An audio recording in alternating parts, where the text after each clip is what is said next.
We are in the fight for our lives. When we think about voting rights, it's central to health. It's essential to education.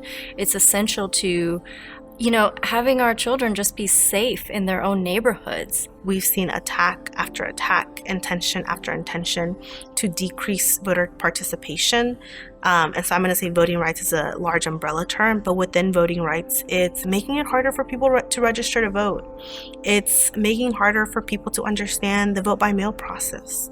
It's making it illegal for counties to implement drive-through voting, something we saw in 2020 in Harris County that 127,000 Harris County voters took advantage of before the state said you can't do that anymore. We say things like, get involved with redistricting, contact your legislator or show up to public hearings.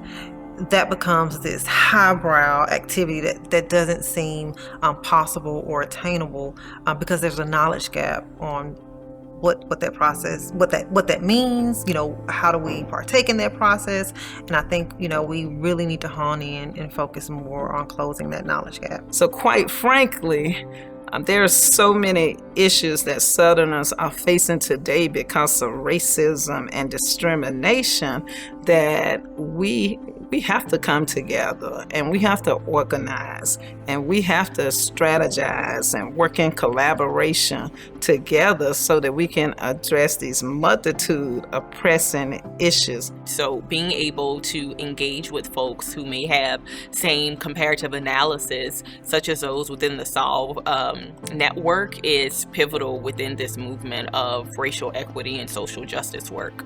And Solve uniquely is willing to provide resources to folks who are organized in less traditional ways. So some of them may not have 501c3 organizations. And the many grants that are made available by Solve, those groups are eligible for that funding.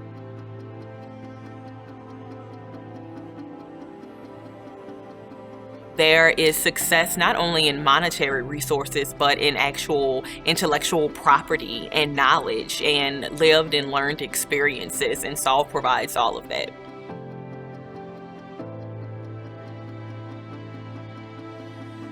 The institutions that we're all fighting against has been in existence for 400 plus years.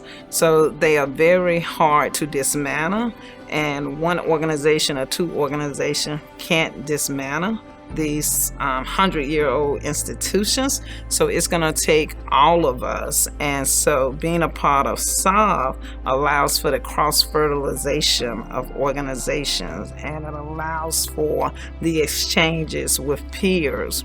In the same networks that we're building to mobilize people to vote, to track those that have registered to vote, those same networks can be used also to help care for our people if there are climate events, if there are violence related to politics that destabilize transportation routes and communities. Those same networks can be used to identify people and get folks to health care or to medical care or get them out of the state if necessary.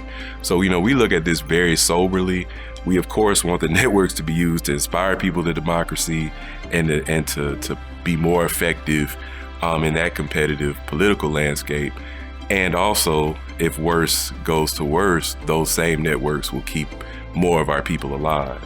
Yeah, I think Solve as a coalition serves as a resource and organizing hub for organizations that are doing work across the southern states to come together to vent a little about some of the issues happening in our state, but then to also strategize, plan, and implement together. And most importantly, to dream about what is possible in the South if there's a coordinated effort to really champion progressive voting rights policies. And we know that's possible, but we also know it's going to take a lot of organizing work, and Solve is the coalition to make that happen.